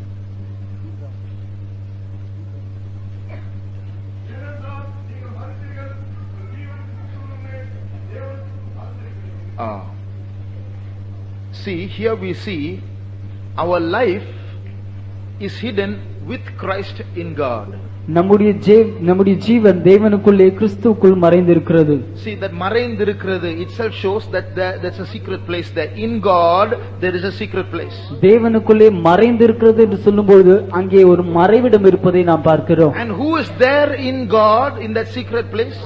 தேவனுக்குள்ளே அந்த மறைவிடத்தில் இருப்பது யார்? Our life is there. நம்முடைய ஜீவன் அங்கே இருக்கிறது. Christ is there. கிறிஸ்து அங்கே இருக்கிறார். So in God our life is hidden with Christ. தேவனுக்குள்ளே நம்முடைய ஜீவன் கிறிஸ்துவோடே மறைந்திருக்கிறது. Now look at the transformation that takes place. இங்கே உண்டாகிறதான மறுரூபத்தை பாருங்கள். So Christ and I together in that secret place. கிறிஸ்துவும் நானும் அந்த மறைவிடத்தில் ஒன்றாக இருக்கிறோம். This verse says that my life is with Christ. இந்த வசனம் சொல்கிறது என்னுடைய ஜீவன் கிறிஸ்துவோடு கூட இருக்கிறது. Read the next verse. அடுத்த வசனம். Now it says first our life is with Christ, now our life is Christ. முதலாவது நம்முடைய வாழ்க்கை கிறிஸ்துவோடு கூட ஜீவன் கிறிஸ்துவோடு கூட இருந்தது, இப்பொழுது கிறிஸ்துவாய் இருக்கிறது. In other words, Christ and ourselves together in that secret place in God, always keeping that as our residence, finally we become just like Christ, or Christ becomes our life. மறுவார்த்தையில் தேவனில் இருக்கிறதான அந்த மறைவிடத்தில் கிறிஸ்துவோடு நாம் சேர்ந்து இருக்கும்போது நாம் கிறிஸ்துவை போன்றே மாறிவிடுகிறோம். நாம் கிறிஸ்துவை போன்று மாறிவிடுகிறோம். We become so mixed and dissolved in God. நாம் தேவனிலே அவ்வளவாக கலந்து trial attempts to do in our life. நம்முடைய ஜீவியத்தில் ஒவ்வொரு பரீட்சையும் அதை தான் செய்ய விரும்புகிறது. Every trial, as we discover the presence of God, there we are with Christ in God. ஒவ்வொரு பரீட்சையிலும் தேவனுடைய சமூகத்தை நாம் கண்டுபிடிக்கிறதான நேரத்தில் அங்கே நாம் கிறிஸ்துவோடு கூட தேவனில் மறைந்து இருக்கிறோம். And a time will come as we grow there, we and Christ are one. ஒரு நேரம் வரும்பொழுது நாம் அதில் வளர்ந்து செல்ல கிறிஸ்துவும் நாமும் ஒன்றாக மாறிவிடுகிறோம். God should help us to discover that secret place. அந்த மறைவிடத்தை நாம் கண்டுபிடிக்க தேவன் நமக்கு உதவி செய்ய வேண்டும். Finally, கடைசியாக read the last verse of that psalm. அந்த சங்கீதத்தினுடைய கடைசி வசனத்தை வாசியுங்கள். நீடித்த நாட்களால் அவனை திருப்தியாக்கி என் ரட்சிப்பை அவனுக்கு காண்பிப்பேன். The most a psalm full of so many dangers. அதிகமான அபாயங்கள் நிறைந்ததான இந்த சங்கீதம். But look at the conclusion, with long life will I satisfy him. நீடித்த நாட்களால் அவனை திருப்தியாக்குவேன் என்று அதனுடைய முடிவை பார்க்கிறோம். What is long life? நீடித்த நாட்கள் என்றால் என்ன? Long life in New Testament standards is not old age. நீடித்த நாட்கள் என்றால் புதிய ஏற்பாட்டினுடைய தகுதியின்படி ஸ்தானத்தின்படி வயதான நாட்கள் என்று அல்ல. Long life does not mean living up to 80 years. நீடித்த நாட்கள் என்றால் ஏதோ 80 வயது வரை வாழ்வது என்று அல்ல. It is living the whole life that God has meant us to live. தேவன் நாம் எவ்வளவு நாட்கள் வாழ வேண்டும் என்று விரும்புகிறாரோ அவ்வளவு நாட்கள் வாழ்வதை அது குறிக்கிறது. If long life in New Testament standards is living up to 80 years, then poor Jesus lost that blessing. புதிய ஏற்பாட்டு காலத்தின்படி நீடித்த நாட்கள் என்பது 80 வயது வரை ஜீவிப்பது என்று ஒருவேளை சொல்லுவோம் என்றால் இயேசுவுக்கு அந்த ஆசீர்வாதம் இல்லாமல் போயிற்று. He died at 33. அவர் 33 வயதிலே மரித்து விட்டார். So that is not a long life. Long life is living our full life that God has meant us to live. அதனால் அது நீடித்த நாட்கள் அல்ல. நீடித்த நாட்கள் என்றால் நாம் எவ்வளவு நாட்கள் வாழ வேண்டும் என்று தேவன் விரும்புகிறாரோ அவ்வளவு நாட்களும் நாம் வாழ்வதுதான். God wants me to live for 40 years and it is his will that I live for 40 years. 40 years is long life for me. 40 வருடங்கள் நான் வாழ வேண்டும் என்று தேவன் முடிவு செய்திருந்தால் அதுவரை நான் வாழ்ந்திருப்பேன் என்றால் அதுதான் எனக்கு நீடித்த நாட்கள். So long life is nothing but a full life without a premature death. நீடித்த நாட்கள் என்றால் முழுமையாக நம்முடைய வாழ்நாட்கள் முழுவதும் வாழ்ந்து முடிந்து ஒரு காலத்துக்கு முன்பான மரணத்தை நாம் சந்திக்காமல் இருப்பதுதான் அது. In other words, it's a life where we grow on till we are perfected. மறுவார்த்தையில் நாம் பூர்ணப்படும் வரை நாம் வளர்ந்து செல்கிறதான வாழ்க்கை. I will show him my salvation. என்னுடைய ரட்சிப்பை நான் அவனுக்கு காண்பிப்பேன். That's the final and perfect salvation. அது பூர்ணமான கடைசியான ரட்சிப்பு. Till then God will take us through all kinds of dangers. அதுவரை பலவிதமான அபாயங்களின் வழியாக தேவன் நம்மை கொண்டு செல்வார். God does not say we won't die. நாம் மரிக்க மாட்டோம் என்று தேவன் சொல்லவில்லை. We all have to die. நாம் எல்லோரும் மரிக்கத்தான் வேண்டும். If Jesus coming tarries, we all have to die. இயேசுவினுடைய வருகை தாமதிக்கும் என்றால் நாம் அனைவரும் மரிக்கத்தான் வேண்டும். But we all have a last day and we all have a last day lifespan on this earth. நாம் எல்லோருக்கும் ஒரு கடைசி நாள் உண்டு. நம்முடைய வாழ்நாட்களின் கடைசி நாள் நாம் ஒவ்வொருவருக்கும் இந்த பூமியில் உண்டு. Either death or the coming of the Lord will put an end to our life here on this earth. மரணமோ கர்த்தருடைய வருகையோ இவை இரண்டில் ஒன்று நம்முடைய வாழ்நாட்களின் முடிவை உண்டு பண்ணும். But if we discover that secret place, ஆனால் அந்த மறைவிடத்தை நாம் கண்டுபிடிப்போம் the life என்றால் that we live in this world will be a full life. இந்த பூமியில் வாழ்கிறதான நம்முடைய வாழ்க்கை ஒரு முழுமையான வாழ்க்கையாக இருக்கும். So it's not that we should be alive all the time in this world. A day will come we may have to die. இந்த பூமியில் நாம் எப்பொழுதும் வாழ்ந்து கொண்டே இருக்க வேண்டும் என்று அல்ல. ஒரு நாள் வரும்போது ஒருவேளை நாம் மரிக்க வேண்டியிருக்கலாம். We can die young, we can die old. That is not the matter. வாலிபனாக நாம் மரிக்கலாம், வயோதிபனாக மரிக்கலாம். அது பிரச்சனை அல்ல. அது விஷயமே அல்ல. அது விஷயமே அல்ல. It is how are we? How am I when I die? நான் மரிக்கும்போது நான் எப்படி இருக்கிறேன் என்பதுதான் காரியம். So that is the protection. அதுதான் பாதுகாப்பு. So if a person dies early, we should not think, "Che, if he had taken medicine he could have lived little longer." ஒரு நபர் சீக்கிரமாக மரித்து விடுவார் என்றால் நாம் இவர் மருந்து எடுத்திருந்தால் இன்னும் கொஞ்ச நாள் வாழ்ந்திருக்கலாமே என்று நாம் நினைக்க கூடாது. That is not ours to decide. தீர்மானிப்பதற்கு அது நம்முடையதல்ல. God has given us all a lifespan. தேவன் நம்ம அனைவருக்கும் ஒரு வாழ்நாட்களின் அளவை தந்திருக்கிறார். Till then God promises to sustain us. அதுவரை நம்மை பாதுகாக்கும்படியாக தேவன் வாக்களிக்கிறார். That is our long life. அதுதான் நம்முடைய நீடித்த நாட்கள். There's a story of an old woman who had 3 sons. ஒரு வயோதிபமான தாய் 3 பிள்ளைகளுடைய ஒரு வயோதிபமான தாயினுடைய ஒரு கதை உண்டு. All 3 sons worked in the sea. இந்த 3 பிள்ளைகளும் அவர்கள் கடலில் வேலை செய்தார்கள். The third son also she sent to work. That is, 2 of the sons died. 2 பையன்களும் மரித்து போனார்கள். They died in the sea. அவர்கள் கடலில் மரித்து போனார்கள். The third son also she sent to the sea. 3வது பையனையும் அவர்கள் கடலில் வேலை செய்ய அனுப்பினார்கள். And when the pastor came to her house, pastor அவர்களுடைய வீட்டிற்கு சென்றபோது she said, "Please pray for my son who is in the sea. God should keep him." அவர்கள் சொன்னார்கள், கடலில் வேலை செய்கிறதான என்னுடைய மகனுக்காக ஜெபியுங்கள், கர்த்தர் அவரை பாதுகாக்க வேண்டும் என்று சொன்னார்கள். The pastor said, "Why did you do that? Your 2 sons are already dead in the sea. Why do you take the risk of sending your third son there?" Pastor அப்பொழுது சொன்னார்கள், உங்களுடைய 2 மகன்கள் முன்பாகவே கடலில் மரித்து விட்டார்களே, இப்பொழுது ஏன் 3வது மகனையும் அனுப்பி வைக்கிறீர்கள் என்று கேட்டார்கள். The woman said, "Pastor, I am not talking about my third son drowning in the sea. I am not asking you to pray that my son won't be drowned in the sea." அப்போது அந்த தாய் சொன்னார்கள், என்னுடைய மகன் அவர்கள் கடலில் மூழ்கி போய் விடக்கூடாது என்பதற்காக ஜெபிக்கும்படியாக கேட்கவில்லை என்றார்கள். I am not asking for that prayer. அந்த ஜெபத்திற்காக நான் கேட்கவில்லை. My 2 sons who died, you know where they are? என்னுடைய 2 மகன்கள் மரித்தார்களே, அவர்கள் எங்கே இருக்கிறார்கள் தெரியுமா என்று கேட்டார்கள். Do you know, she told the pastor, do you know what is the bottom of the sea? அந்த பாஸ்டரை பார்த்து கேட்டார்கள், அந்த கடலினுடைய அடிபாகம் என்னவென்று தெரியுமா என்று கேட்டார்கள். Isaiah 40:12.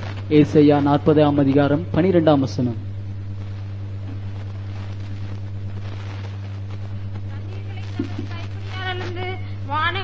தண்ணீரை தமது கைப்பிடியால் அளந்து. So all the water in this world is in his hand. இந்த உலகத்தில் இருக்கிறதான எல்லா தண்ணீரும் அவருடைய கரத்தில் தான் இருக்கிறது. So what is the bottom of the sea? அதனால் கடலினுடைய அடிபாகம் என்ன? What is the bottom of the sea? கடலினுடைய அடிபாகம் எது? That's his hand. அது அவருடைய கரம். So she said, "My 2 sons are in God's hand." அதனால் இவர்கள் சொன்னார்கள், என்னுடைய 2 மகன்களும் தேவனுடைய கரத்தில் தான் இருக்கிறார்கள். Please pray for my third son's spiritual safety. That's what I asked. என்னுடைய 3வது மகனுடைய ஆவிக்குரிய பாதுகாப்புக்காக ஜெபியுங்கள், அதை தான் நான் கேட்டேன் என்றார்கள். Beloved, God promises spiritual safety. அருமையானவர்களே, தேவன் ஆவிக்குரிய பாதுகாப்பை வாக்களிக்கிறார். When we die, how old we are when we die, how we die, leave that all to God. நாம் எப்பொழுது மரிக்கிறோம், நாம் மரிக்கும் போது நம்முடைய வயது என்ன, எவ்வளவு வயதாகி மரிக்கிறோம், அதையெல்லாம் எப்படி மரிக்கிறோம், இவையெல்லாம் நாம் தேவனிடத்தில் கொடுத்து விடுவோம். That is his problem. அது அவருடைய பிரச்சனை. But one thing he promises us, long life or full life. நமக்கு அவர் வாக்களிக்கிறதான ஒரு காரியம், முழுமையான வாழ்க்கை இல்லாவிட்டால் நீடித்த நாட்கள். So there are 5 things that we studied this morning. 5 காரியங்களை நாம் இந்த காலையில் படித்தோம். 1, there is a secret place. முதலாவதாக ஒரு மறைவிடம் இருக்கிறது. 2, discovering the secret place. இரண்டாவதாக அந்த மறைவிடத்தை நாம் கண்டுபிடிப்பது. 3, making that secret place our residence. மூன்றாவதாக அந்த மறைவிடத்தை நாம் தங்கியிருக்கும் தாபர ஸ்தலமாக மாற்றுவது. 4thly, transformation in the secret place. நான்காவதாக அந்த மறைவிடத்தில் உண்டாகிறதான மறுரூபம். And 5, long life or perfection in the secret place. ஐந்தாவதாக அந்த மறைவிடத்திலே நீடித்ததான நாட்கள் இல்லாவிட்டால் பூரணமாகுதல். Shall we close our eyes? நாம் எல்லோரும் நம்முடைய கண்களை மூடுவோமா? What a beautiful life we can make of this Christian life. இந்த கிறிஸ்துவ வாழ்க்கையை வைத்து நாம் என்ன ஒரு அருமையான ஒரு வாழ்க்கையை உண்டு பண்ணலாம். Nothing in this universe as exciting as the Christian life. இந்த கிறிஸ்துவ வாழ்க்கையை போன்று இந்த அண்ட சராசரத்திலும் சந்தோஷப்படுத்தக்கூடிய ஒரு வாழ்க்கை ஒன்றில்லை. Provided we discover the secret place in the heart of God. ஆனால் தேவனுடைய இருதயத்தில் இருக்கிறதான அந்த மறைவிடத்தை நாம் கண்டுபிடிப்போமானால் அது அப்படியாகும். There we can discover Christ. அங்கே நாம் கிறிஸ்துவை கண்டுபிடிக்கலாம். There our life is hidden with Christ. அங்கே நம்முடைய வாழ்க்கை கிறிஸ்துவில் மறைந்து இருக்கிறது. There a life of transformation takes place. அங்கே ஒரு மறுரூபத்தினுடைய வேலை நடைபெறுகிறது. That's the happiest life on earth. அது பூமியில் இருக்கிறதான சந்தோஷமான வாழ்க்கை. There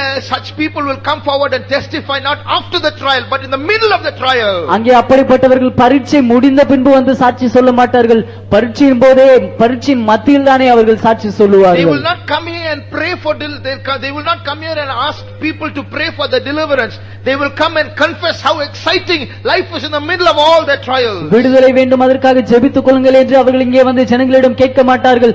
ஆனால் அவருடைய பரீட்சைகளின் மத்தியில் அவருடைய வாழ்க்கை எவ்வளவு சந்தோஷமாக இருக்கிறது என்று சாட்சியாக சொல்லுவார்கள். That is the secret place in the presence of God. அதுதான் தேவனுடைய சமூகத்தில் இருக்கிறதான மறைவிடம். Shall we all ask God for such experiences? அப்படிப்பட்டதான அனுபவங்களுக்காக நாம் தேவனிடத்தில் கேட்போமா? God has written so many beautiful things in his word. இந்த தேவனுடைய வார்த்தையில் தேவன் अनेक அழகான காரியங்களை எழுதி வைத்திருக்கிறார். But sometimes it all goes above our heads. சில நேரத்தில் அவையெல்லாம் நம்முடைய தலைகளுக்கு மேலாக போய் விடுகிறது. We are living such a low earth based life that all this is too much for us sometimes. அப்படி நாம் இந்த பூமிக்குரியதான பூமியை சார்ந்த வாழ்க்கையை செய்கிறபடியால் இவையெல்லாம் சில நேரத்தில் நமக்கு அதிகமாக தோன்றுகிறது. But we need it. ஆனால் இது நமக்கு தேவை. More of you, Lord. உம்மை எங்களுக்கு அதிகமாக தேவை ஆண்டவரே. More of your knowledge, O God. உம்முடைய அறிவு எங்களுக்கு அதிகமாக தேவை ஆண்டவரே. More of your love, O God. உம்முடைய அன்பு எங்களுக்கு அதிகமாக தேவை ஆண்டவரே. More of your presence, O God. உம்முடைய சமூகம் எங்களுக்கு அதிகமாக தேவை ஆண்டவரே. Take away this boredom and this monotony in Christian life. இந்த கிறிஸ்துவ வாழ்க்கையில் இருக்கிறதான இந்த சலிப்பை எல்லாம் மாற்றும் ஆண்டவரே. Make this Christian life full of joy and excitement for me, Lord. இந்த கிறிஸ்துவ வாழ்க்கை எனக்கு உண்மையா சந்தோஷமாக மாற்றும் ஆண்டவரே. I have so many things that are connected with you but I don't have you, Lord. உம்மோடு சம்பந்தப்பட்ட अनेक காரியங்கள் எனக்கு உண்டு ஆனால் நீர் எனக்கு இல்லை ஆண்டவரே. I am a member of the church. சபையின் அங்கத்தினராக நான் இருக்கிறேன். I receive the Holy Spirit. பரிசுத்த ஆவியை பெற்றிருக்கிறேன். I pray. ஜெபிக்கிறேன். I do ministries. ஊழியங்களை செய்கிறேன். I read the Bible. வேதத்தை வாசிக்கிறேன். I'm regular to the meetings. கூட்டங்களுக்கு தொடர்ச்சியாக வருகிறேன். But where are you, Lord, in my life? ஆனால் ஆண்டவரே என்னுடைய வாழ்க்கையில் நீர் எங்கே இருக்கிறீர்? I want to enjoy you personally, Lord. தனிப்பட்ட விதத்தில் உம்மை நான் அனுபவிக்க விரும்புகிறேன் ஆண்டவரே. Lord, I am in the middle of a trial now. இப்பொழுது நான் ஒரு பரீட்சையின் மத்தியில் இருக்கிறேன் ஆண்டவரே. I am not asking for deliverance. நான் விடுதலைக்காக கேட்கவில்லை ஆண்டவரே. I want you, Lord, in my trial. ஆனால் என்னுடைய பரீட்சையில் நீர் எனக்கு வேண்டும் ஆண்டவரே. I'm feeling for you, Lord. நான் உம்மை தடவி பார்க்க விரும்புகிறேன் ஆண்டவரே. I know you are not far away, O Lord. நீர் என்னை விட்டு அதிக தூரத்தில் இல்லை என்று எனக்கு தெரியும் ஆண்டவரே. I want to touch you, O Lord. நான் தொட்டு பார்க்க விரும்புகிறேன் ஆண்டவரே. Touch your presence, O God. உம்முடைய சமூகத்தை தொட விரும்புகிறேன் ஆண்டவரே. Touch your sweetness, O Lord. உம்முடைய இனிமையை தொட விரும்புகிறேன் ஆண்டவரே. Touch your beauty, O Lord. உம்முடைய அழகை தொட விரும்புகிறேன் ஆண்டவரே. Daraba shamtudarama shamdurabalia mahatia rabahatia ribau shamdudo ramatia rabau shamana makarama mana matde. Thank you, Jesus. Ishidabau rabau shabana matde. Thank you, Jesus. We praise you, Lord. We praise you, Jesus. Ribana mangara salburama na karama shamdudo lamana katya. Yes, Jesus. We praise you. We praise you. Dear child of God, அருமையான தேவனுடைய பிள்ளை, slowly God is removing all the pride in your life through your trial. உன்னுடைய பரீட்சை மூலமாக மெதுவாக உன்னுடைய வாழ்க்கையில் இருக்கிறதான பெருமைகளை தேவன் அகற்றுகிறார். God is transforming you into a very meek person. உன்னை மிகவும் ஒரு சாந்த குணமுள்ள ஒரு நபராக தேவன் மாற்றுகிறார். Dear child of God, don't think God has forsaken you. அருமையான தேவனுடைய பிள்ளையே, தேவன் உன்னை கைவிட்டு விட்டார் என்று நினைக்காதே.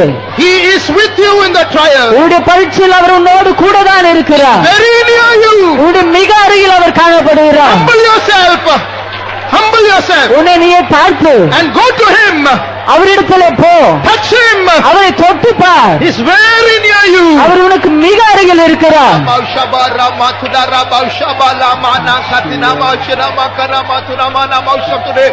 Thank you, Jesus. Praise, praise. Thank you, Jesus. Praise, praise, Jesus.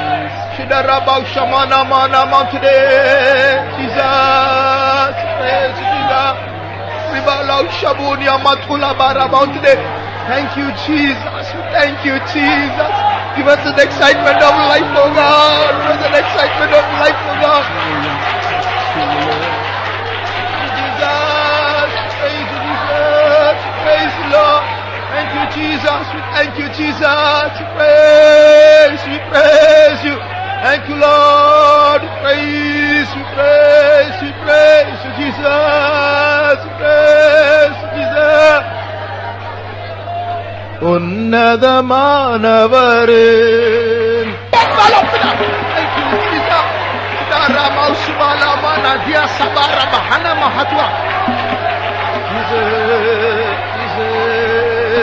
Jesus. Thank you, Lord. Jesus. Thank you, Jesus. Yes, Jesus.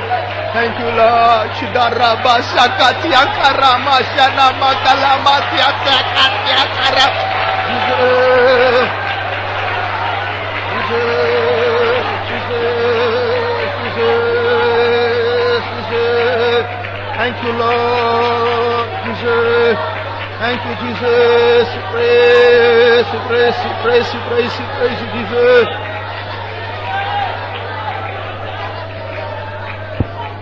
தேவனுடைய சமூகத்தை நாம் கண்டுபிடிக்கிறத அந்த க்ஷணத்தில் அந்த சோதனையோடு சம்பந்தப்பட்டதான பயம், கலக்கம், சந்தேகம், அவிசுவாசம் இவைகளெல்லாம் பறந்தே போய்விடும். ஒரு இளைப்பாறுதலான ஒரு வாழ்க்கை தேவன் நமக்கு தருவார். அங்கதான் தேவனுடைய சமூகம். Thank you, Jesus. Thank you, Jesus.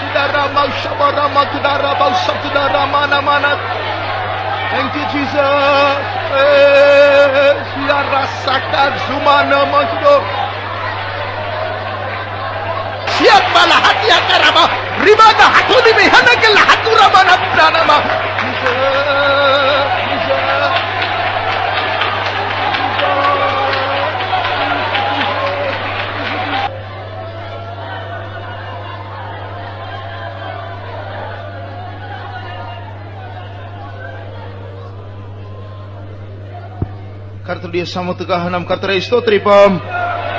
Thank you, Lord.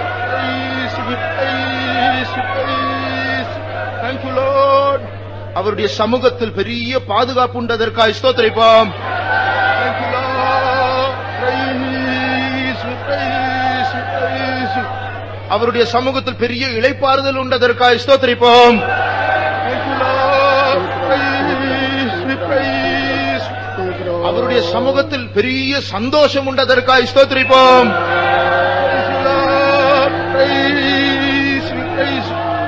அவருடைய சமூகத்தில் பெரிய மறுரூபம் உண்டதற்காக ஸ்தோத்திரிப்போம். அவருடைய சமூகத்தில் பூரணம் உண்டதற்காக ஸ்தோத்திரிப்போம். இந்த கூட்டத்தை கர்த்தர் ஆசீர்வதித்தபடியால் கர்த்தரை ஸ்தோத்திரிப்போம். பவனியை கர்த்தர் ஆசீர்வதிக்கும்படியாய் ஸ்தோத்திரிப்போம். பகல் ஊழியங்களை கர்த்தர் ஆசீர்வதிக்கும்படியாய் ஸ்தோத்திரிப்போம். எல்லா துதி கன மகிமை கர்த்தருக்கே செலுத்தி கர்த்தரை ஸ்தோத்திரிப்போம். Hallelujah. அருமையான நல்ல இயேசுவே, நாங்கள் ஸ்தோத்திரிக்கிறோம். கிருபையாய் தந்த காலை நேரத்துக்காக துதிக்கிறோம் ஆண்டவரே. இந்த ஓய்வு நாள் காலை வேளை ஆவியோடு உண்மையோடும் தொழுது கொள்ளும்படியாய் சிறு கூட்டமாக எங்களை வேறுபடுத்தி கிருபிக்காய் துதிக்கிறோம் ஐயா. ஆண்டவரே, எனக்கு தாவது பாவத்திலும் சாபத்திலும் அழிந்து போறதான அந்த உலகத்தில் கூட இருந்து கத்தாவே ஆண்டவரே கத்தாவை நித்தியத்தை சுதந்திரிக்கும்படியாய் ஆண்டவர் எங்களையும் வேறுபடுத்தி கத்தாவே இந்த காலை வேளையிலே கத்தாம் எங்கள் மத்தியில் அசைவாடி எங்கள் தந்த எல்லா ஆலோசனைகளுக்காய் துதிக்கிறோம் ஆண்டவரே. கத்திரி ஆவியான மத்தியில் கடந்து வந்து தந்ததான ஆலோசனைகளுக்காக துதிக்கிறோம். அவனிடத்தில் என்னிடத்தில் வாஞ்சியா இருந்த விடுவிப்பேன் சொல்லி கத்தாவே ஆண்டவரே கத்தாவே எங்களுக்கு வருதான கத்தாவே பரீட்சைகளை கத்தாவே நாங்கள் எந்த விதத்தில் கத்தாவே ஆண்டவரே மறைவிடமாக நாங்கள் அனுபவிக்க வேண்டும் என்று கத்திரி ஆவியான உங்களுக்கு தந்ததான ஆலோசனைகளுக்காய் துதிக்கிறோம் ஐயா. ஆண்டவரே முதலாவது கத்தாவே மறைவிடமானது கத்தாவு முதலாவது தேவனை அறிமுகப்படுத்துகிறோம் ஆண்டவரே. எங்களுக்கு வரதான கத்தாவே பரீட்சைகளை நாங்கள் தேவன் கத்தாவே மறைவிடமாய் தேடிக்கொள்ள எங்களுக்கு உதவி செய்ய முடியா வேண்டிக் கொள்கிறோம் கத்தாவே. ஆண்டவரே எங்களுக்கு நாட்களில் கத்தாவே எங்களுக்கு வரதான பரீட்சையில சோதனையில ஆண்டவரே நாங்கள் அதிகமா கத்தாவே ஆண்டவரே சிறிது விதமான அறிக்கையின் மூலமாய் ஒன்று கூட தேவனை நாங்கள் அதிகமாக சுதந்திரிக்கிறோம் என்று பார்க்கிறோம் ஐயா.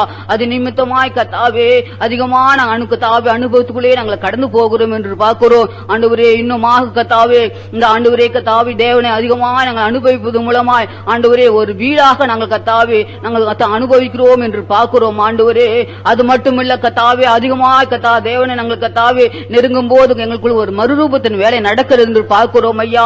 இப்படியாக எங்களுக்கு வருதான பரீட்சையில கத்தாவே நாங்கள் தேடியாவது கத்தாவே தடவியாவது கத்தாவே நாங்கள் அறிந்து கொள்ள கத்தாமே உதவி செய்ய முடியாது கெஞ்சிரோம் ஐயா. எங்கள் நடத்துகிறதான எல்லா பாதைகளுக்காய் ஸ்தோத்திரம் ஆண்டவரே. எங்கள் தாவே நாங்கள் அனுபவிக்கிறதான எல்லா பாடுகளுக்காகவும் துதிக்கிறோம் ஆண்டவரே. எங்களுக்கு நடத்துறதான எல்லா வழிகளிலும் நாங்கள் தாவே தடவியாவது சுதந்திரத்துக் கொள்ள மறைவிடமாக அனுபவிக்க இந்த வீடாக அனுபவிக்க மறுரூபமாக்கி கொள்ள கத்தாவே கடைசி ரட்சிப்பை நாங்கள் அனுபவிக்க கத்தாமே உதவி செய்ய முடியாது வேண்டிக் கொள்கிறோம். எங்களுக்கு தருதான பாடுகளுக்காய் ஸ்தோத்திரம், எங்களுக்கு தருதான பரீட்சைகளுக்காய் ஸ்தோத்திரம் ஆண்டவரே. எல்லா பரீட்சையிலும் கத்தாவே அதிகமாய் மறைவிடமாக அதிகமாய் தேடிக்கொள்ள எங்களுக்கு ஒவ்வொருவருக்கு தந்ததான வெளிப்பாடுகளுக்காய் ஸ்தோத்திரம். எல்லா பகுதியிலும் கத்தாவே ஒவ்வொரு நிமிஷமும் நாங்கள் தாம தடவி தேடி கத்தாம அனுபவிக்க எங்களுக்கு உதவி செய்ய முடியாது கெஞ்சிரோம். எல்லாவற்றின் நன்மைக்காக செய்கிறதான தெய்வம் இன்மட்டுமாய் செய்த எல்லா நன்மைகளுக்காக துதிக்கிறோம். இன்னும் வருகிறதான பரீட்சையில் கூட நாங்கள் முறுமுறுக்காதபடிக்கு சோர்ந்து போகாதபடிக்கு பின்வாங்காதபடி கத்தாவே தைரியமாய் நின்று ஜெயிக்க கத்திர எங்களுக்கு உதவி செய்ய முடியாது கெஞ்சிரோம் ஆண்டவரே. எங்களுக்கு தந்ததான எல்லா ஆசீர்வாதங்களுக்காய் ஸ்தோத்திரம், தந்த ஆலோசனைகளுக்காய் ஸ்தோத்திரம். ஆலோசனைகள் கத்தாவே நாங்கள் இருதயத்தில் எழுதி கொண்டு பத்திரப்படுத்திக் கொண்டு எங்களுக்கு வருதான சோதனையிலே ஆண்டவரே நாங்கள் ஒன்று கூட ஜெயித்து ஜெயாளிகளாய் முன்பாக உத்தம சாட்சிகளாய் நிற்க உதவி செய்ய முடியாது. மீதியான கத்தா பகுதிகளை கத்தர் பொறுப்பிடும், நடக்கிறதான கத்தாவை மவுண்ட்ல நடக்கிறதான பவனை கத்தர் பொறுப்பிடும். ஆசிரியம் பெரிய காரியங்களை செய்ய முடியா நாங்கள் வேண்டிக் கொள்கிறோம். எங்களுக்கு ஒவ்வொரு நிமிஷமாம் கருத்தில் வைக்கிறோம். அதி சீக்கிரமான வருகில் நாங்கள் காணத்தக்கதா எல்லா பரீட்சையும் சோதனைகளை ஜெயித்து ஜெயாளிகளாவுக்கு முன்பாக நிற்கத்தக்கதான தகுதியை எங்களுக்கு உருவாக்கி தர முடியாது வேண்டிக் கொள்கிறோம். தாழ்த்துக்கிறோம், பொறுப்பெடுத்துக் கொள்ளும். இயேசுவின் நாமத்தை கேட்கிறோம் நல்ல பிதாவே. Amen. Now may the grace of our Lord Jesus Christ, the love of God, and the sweet fellowship of the Holy Spirit rest and abide with us now and until Jesus returns in glory. Hallelujah! Hallelujah!